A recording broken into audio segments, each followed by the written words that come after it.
Ladies and gentlemen, thank you for standing by and welcome to the Siyata Mobile Q1 2020 conference call. Before we begin today, I would like to remind everyone that this call may contain forward-looking statements within the meaning of the applicable Canadian securities legislation. These forward-looking statements are based on management's current expectations and observations that involve known and unknown risks, uncertainties, and other factors not under the company's control, which may cause actual results, performance, or achievements of the company to be materially different from the results, performance, or expectations implied by these forward-looking statements. All forward-looking statements are expressly qualified in their entirety by the cautionary statements, risk factors, and details of the company's filings on SEDAR. Siyata undertakes no duty to revise or update these forward-looking statements for selected events or circumstances after the date of this conference call. At this time, all participants are in a listen-only mode. After the speaker's presentation, there will be a question-and-answer session. To ask a question during this session, you will need to press star 1 on your telephone. Please be advised that today's conference is being recorded. If you require any further assistance, please press star 0. I would now like to hand the conference over to your speaker today, Marc, Seelenfreund, CEO of Siyata Mobile. Thank you. Please go ahead. Thank you, operator. Good morning, everyone, and thank you for joining the call. Understandably, we are having this call today to accommodate the various holidays in Canada and the U.S. Along with the filing of our Q1 2020 financials, we issued a separate shareholder letter that provides a very rich, thorough corporate update on the company, which I'll touch base on briefly after reviewing the financial highlights to make ample room for questions. In Q1 2020, the company posted revenues of just over $3 million, slightly higher than Q1 2019. I want to note that we saw a significant increase in North American sales, which led to higher gross margins of over 32%, up from 28% the previous year, and increased gross profit of $992,000, up 17% from last year. The increased gross margins and lower SG&A lessened our EBITDA loss by about $300,000 to negative EBITDA of just over $600,000. As North American sales made up 63% of total sales, and as this mix shift continues to occur, the company will see further improvement in gross margins on our path to profitability in the coming quarters. As mentioned in the shareholder letter, over the past 12 months, Siyata has achieved a number of transformational milestones that are integral to our vision of becoming a global leader in designing and developing push-to-talk over cellular devices, as well as cellular booster products with a focus on enterprise customers and first responders. We have executed on a number of initiatives, including an appointment of a seasoned telecom VP sales executive for the AT&T account, key telecom sales veteran hires focused on the U.S. market, enhancements to our product portfolio, new methods of distribution mainly in North America, as well as a critical new wireless carrier partnerships. Certification from these wireless carriers initiated a major shift in our sales and distribution channels. Siyata historically marketed and sold in-vehicle devices through Middle Eastern cellular carriers, two-way radio dealers, and directly to customers. After receiving certification from the North American wireless carriers, the UV350 has been marketed primarily to these large sales teams and dealer networks established by the wireless carriers. This large and growing distribution channel has increased our sales dramatically, already producing over 60% of our revenue in the first quarter of 2020.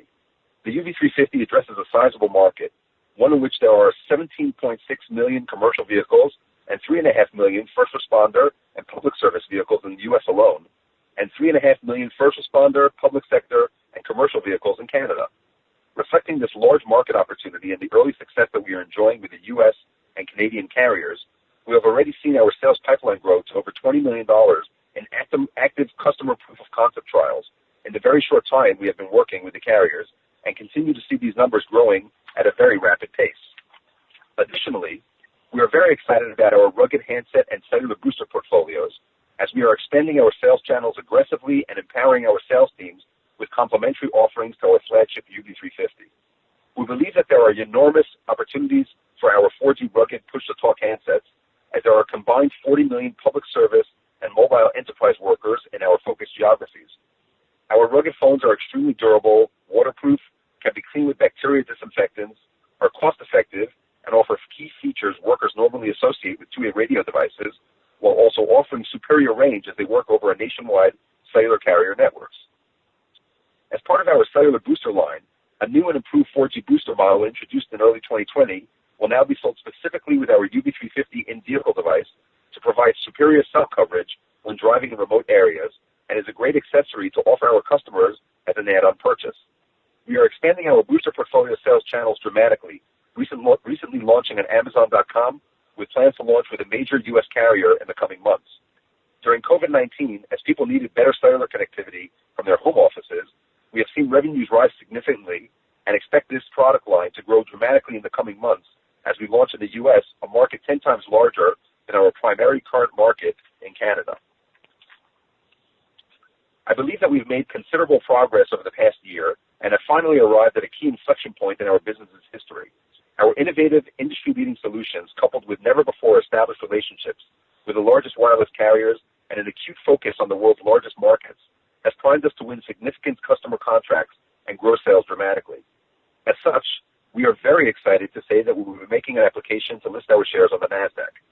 After meeting with numerous microcap funds, family offices, and retail investors in the U.S. over the past several years, we believe there exists a strong appetite for our securities in the United States and an improved opportunity to find a stronger shareholder base from the thousands of microcap funds, family offices, and retail investors that currently do not trade on the TSXV or the OTC.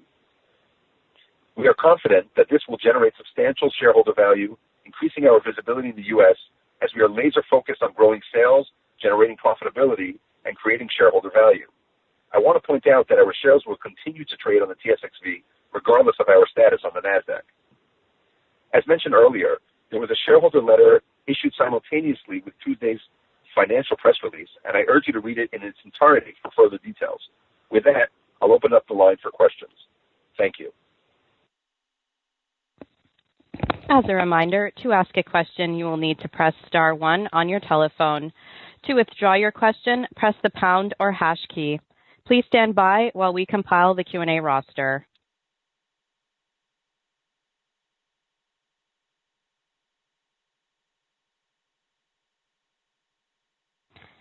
Again, it is star 1 if you would like to ask a question.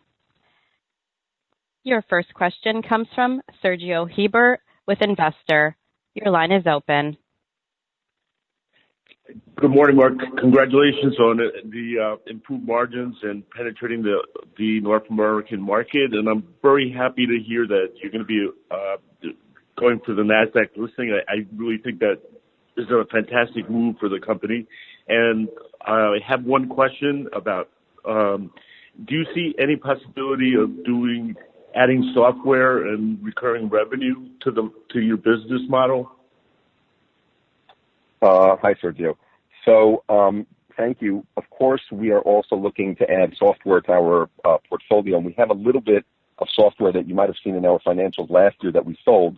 Our device, at the end of the day, goes into a commercial vehicle, and it can become real estate for third-party applications to sit on that want to be in that same place, right? So there's thousands or hundreds of fleet management software packages, time log packages, professional GPS. There's a lot of applications that want to get to commercial vehicles, and basically we can be the real estate for them to sit on. So we are in discussions. We're already working with some software companies. We're going to be working with, I believe, multiple software companies as we grow our real estate in these commercial vehicles and have more and more devices installed. We're also going to be offering third-party applications and doing a revenue share with them and getting income from the revenue software on that side. We're not developing applications. I don't want to say that we're going to develop applications. We're not doing that. But we are happy to offer third-party applications and then do a rev share with them. We think that makes a lot more sense for us and for those application companies. So the answer is yes, it's just going to be third-party software. Thank you, Marc. And once again, I was really, really happy to hear about the NASDAQ application. Thank you. Thank you. Your next question comes from Colin Tang with Fundamental Research. Your line is open. Hey, and Colin here. Pleased to know of your plans to list on the NASDAQ as well and expand your investor base. We believe that larger investors and institutions in the U.S. would be more likely to look at the company with this listing.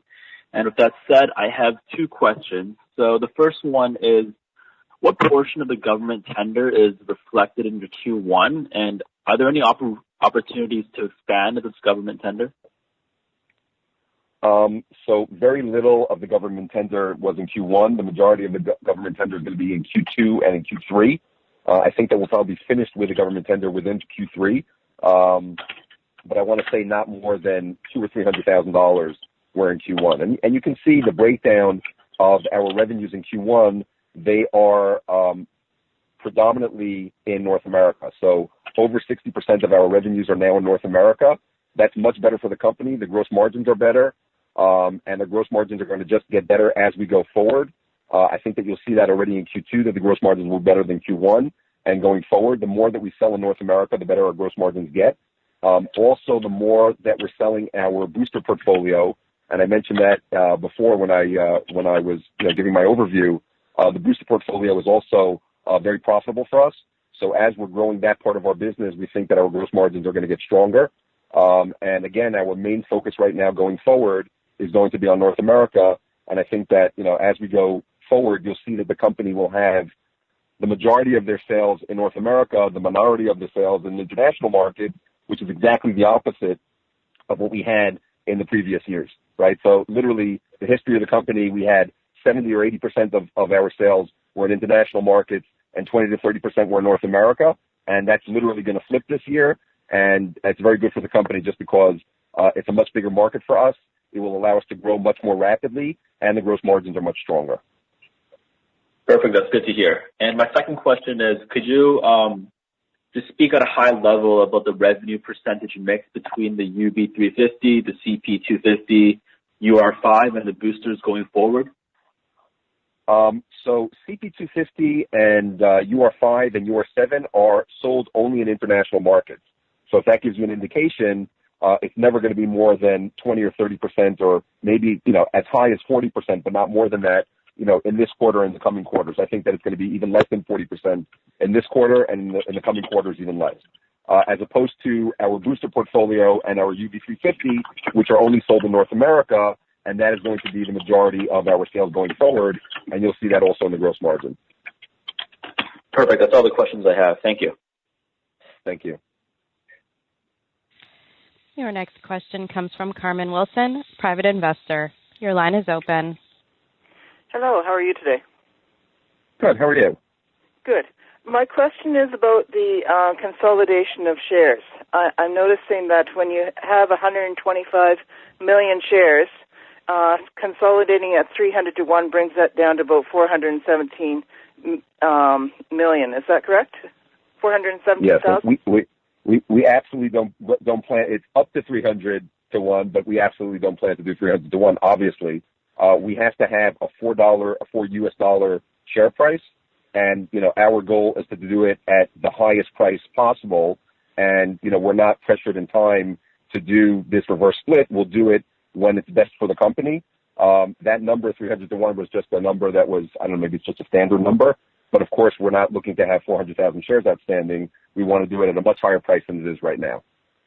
Yeah, because a $30 share, you've just basically priced out the private investor. Because everybody. No, but we're not. It's not going to be a 30. It's never going to be a $30 share. We only have to have a $4 US share. So yeah, okay. Definitely not. We're so not you're not going to have the 300 to 1 that you were showing. As no, absolutely not. Absolutely not. No. I'm assuming that because you're doing the consolidation, you're looking at future financings. Where are you seeing the shift in the market money, and where do you wish for the money to go?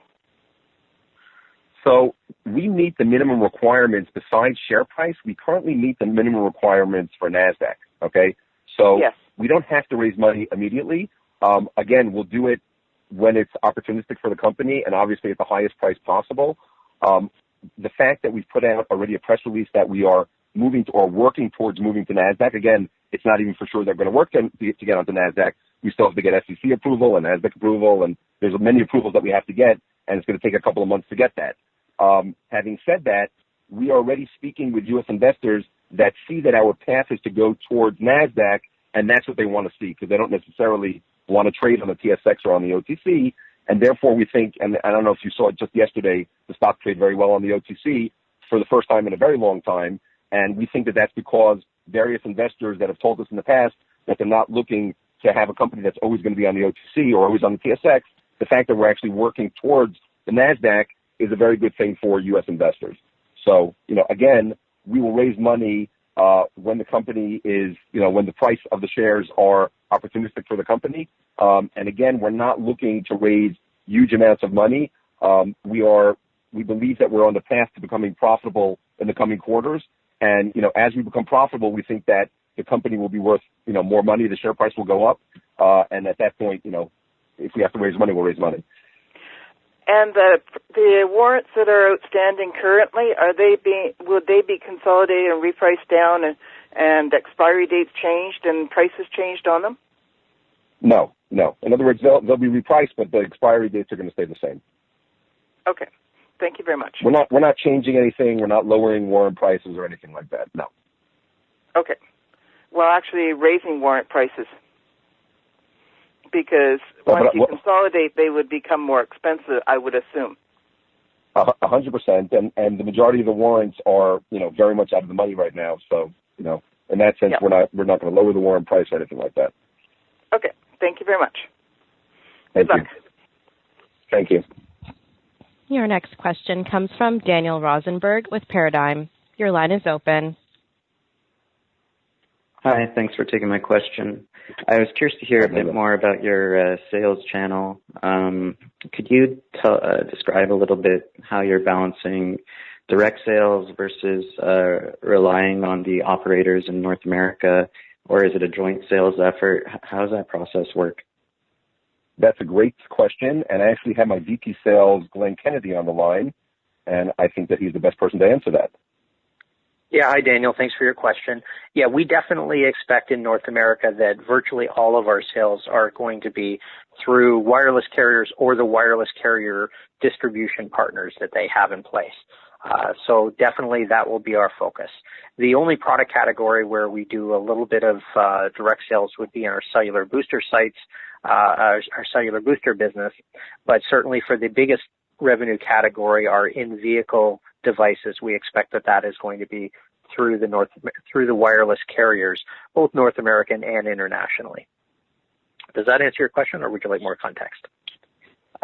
Yeah, so maybe if you're looking to expand partnerships in North America, like what's the training cycle like? Are all those sales reps up to speed on your products? How does that process work? Yeah, you're hitting at a very important point, is that when you sign on as a new supplier to a wireless carrier, especially one as big as, let's use the example of AT&T in the United States, they have a huge sales team. And literally since we launched with them, we have been engaging with as many of their sales team members that we possibly can. We've done many, many webinars.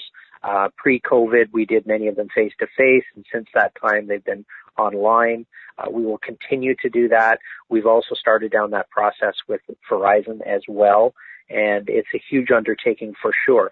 That said, we're getting very good feedback in those sessions, and the salespeople who have heard our presentation, they get it. Our solution definitely was filling a gap that they did not have a solution like ours in the marketplace. And so as a result, you heard earlier that we've already been building our sales pipeline of opportunities. And literally, Marc commented that just for those customers who already have decided to do a trial, meaning that they already have our device installed in one or more of those vehicles.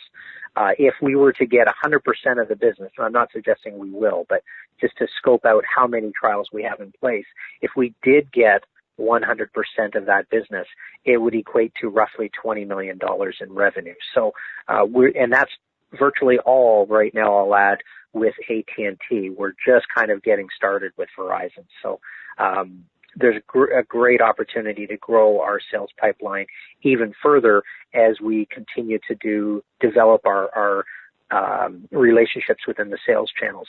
And the last thing I'll add is just that we did hire, Marc alluded to, a VP and two others, so a total of 3 who are really focused on AT&T sales specifically.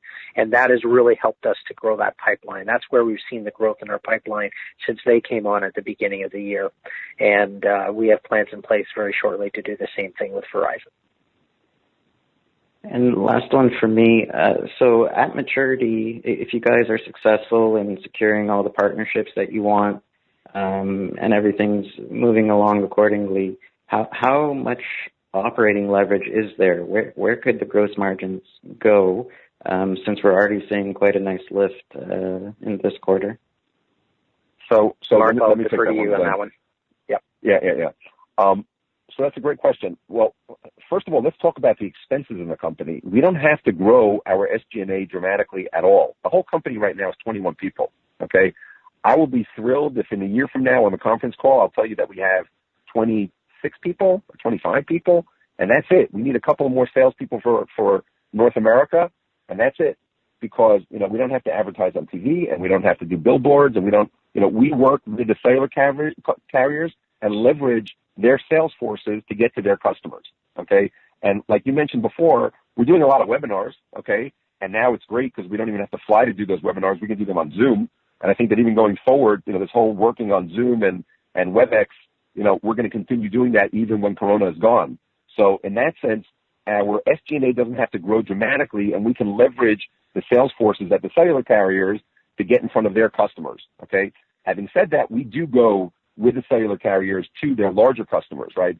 So if there's an opportunity for us for a few hundred units, right, that for us is already considered a larger scale opportunity, we're going to go to that end customer, whether it's a utility, a yellow school bus, a police, ambulance, fire, a waste management company. We're going to go to those large opportunities to make sure that the customers understand the product and that they want to buy it, okay? But having said that, again, we will not have to grow our SG&A dramatically. On the other side, on the gross margin side, I think that as we grow more and more our sales in North America, as our volumes go up, we'll also be able to get volume discounts from our suppliers, which have not kicked in yet just because we're still buying relatively small volumes. I think that it's very realistic for us to get to around 40 to 45% gross margins and to stay there. And the reason that we're able to get those kinds of gross margins is simply because we have something that is very unique, and we're not competing in a commodity market, okay? We're not competing with Samsung or with Apple or with LG. We're not competing with those types of companies. We're the only company that has anything like this. And even there, we're not considered an expensive product. We're considered a cost-effective product relative to the other options that you have out there for, to be able to do two-way radio or push-to-talk in a commercial vehicle. So in that sense, we don't think that we're going to get a lot of pressure to lower our price from the operators either. So, having said that, I think that on one side, we're not going to have to really grow our SG&A that much. And on the other side, we will be able to grow our gross margins to become more and more profitable. Great. Thank you. Your next question comes from Paul Sons with Sons Partners. Your line is open. Hi. I had basically one question around Verizon. How long do you think it will take from now to hire the salespeople you need for the Verizon account? And then once you hire them, how long will it take to train them? And then more importantly, how long will it be before they have educated the Verizon sales staff? What is the total time from when you first hire these guys to when the Verizon people are up to speed and really being productive? I guess maybe you could make a compare and contrast to your experience with AT&T. Correct. Yeah. So, Marc, you want me to take that? No, I'm going to take that because okay, we also discussed this on the last conference call, and I can tell you that we've actually made progress since the last conference call. I was a little bit in a mode that I didn't want to hire necessarily people without actually meeting them. Okay, and I felt that we have a small team and we want to keep it a small team, and I wanted to personally be able to meet the people that we're going to hire for the Verizon account. I thought that was important. I've actually shifted my view on that a little bit because I understand that COVID could be around for another 6 months, and we can't wait for 6 months to hire that team. Okay, right. So I can tell you that we already have a short list of very capable people that we can hire, and we're looking at various opportunities. And I think that it's safe to say that we're going to have somebody probably within the next 60 days. I think that that's realistic. And once that person starts, the people that we're going to be hiring are from this industry. It's not going to take a long time to get them up to speed. It could take, maybe 2 weeks to get them up to speed. And it would probably take about another 2 to 4 months until we start seeing traction within Verizon, because the people that work these types of accounts, they know exactly who to call on. They know where the RFPs are. They know, the counties that are looking for this type of a device. We already have a few trials that we're doing at Verizon. So that's being led actually by Glenn, who's on the call with us right now. So those accounts will be passed over to the new team. So in that sense, I think that it's safe to say it won't happen in Q3, but I think that realistically we can start sales to Verizon already in Q4. And I understand the importance of that, because Verizon, the opportunity there is just as big as AT&T. Okay, there are those that will say that it's even bigger, but let's say that it's just as big as AT&T. The reason that some people say that it's bigger is because right now they are actually the leader in the United States for first responders. The majority of first responders are actually using Verizon and not AT&T. AT&T wants to take that away from them. So in that sense, it's a very large opportunity. We're already approved. We're on their website, and we're going to do anything that we can to sell to that account. Right. Are there any other differences between AT&T and Verizon in terms of who their customers are that would make one more interesting to you than the other? No. It's literally, because we go after so many different types of verticals, a yellow school bus county, it's the same thing in Verizon and AT&T.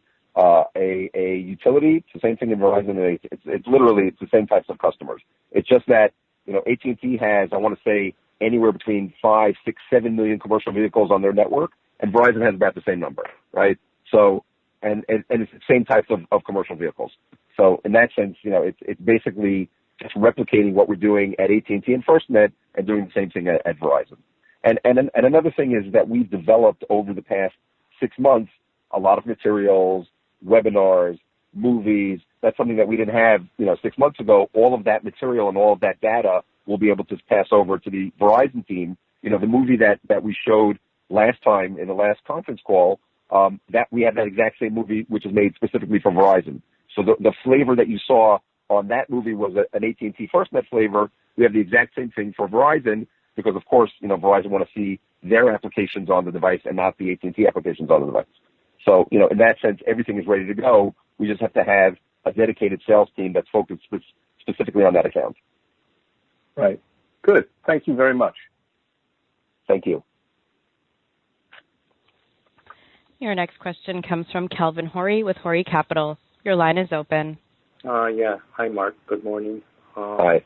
How are you? Good. Is there any way that after you get listed over to the NASDAQ, you can get off the TXV and go to the Toronto Exchange? Obviously it has to do with minimum requirements. Our goal is to get off the TSXV for sure and move to the TSX, 100%. And, Calvin, this is very important for me to tell you and everybody else that's on the line right now, okay? We hate the fact that our share is 10 cents. We hate it, and it drives us crazy. And we're going to do anything that we can to create shareholder value and make sure that our shares are much, much, much higher than they are right now. And the fact that we're going now to the NASDAQ and we'll have, literally thousands of investors that we can go after and that we can introduce the company to, and that they can buy shares in the open market and get the stock moving, that's the goal, okay? And as the stock grows and, as we're trading on NASDAQ, of course, we would love to go to the TSX. We think that would be, obviously a better opportunity for us. So the answer to your question is absolutely, and that is the goal. First, we're going to go to NASDAQ. We'll grow the company. We'll become profitable, and then we'll move over to the TSX. Okay. And the other question I have is, when we have to wait another 3 months to get the Q2 results? No. Okay. So 45 days? Something like that. Okay. Yeah. We're starting on working on it next week, literally. Okay. All right, great. Thanks. Good luck. Thank you.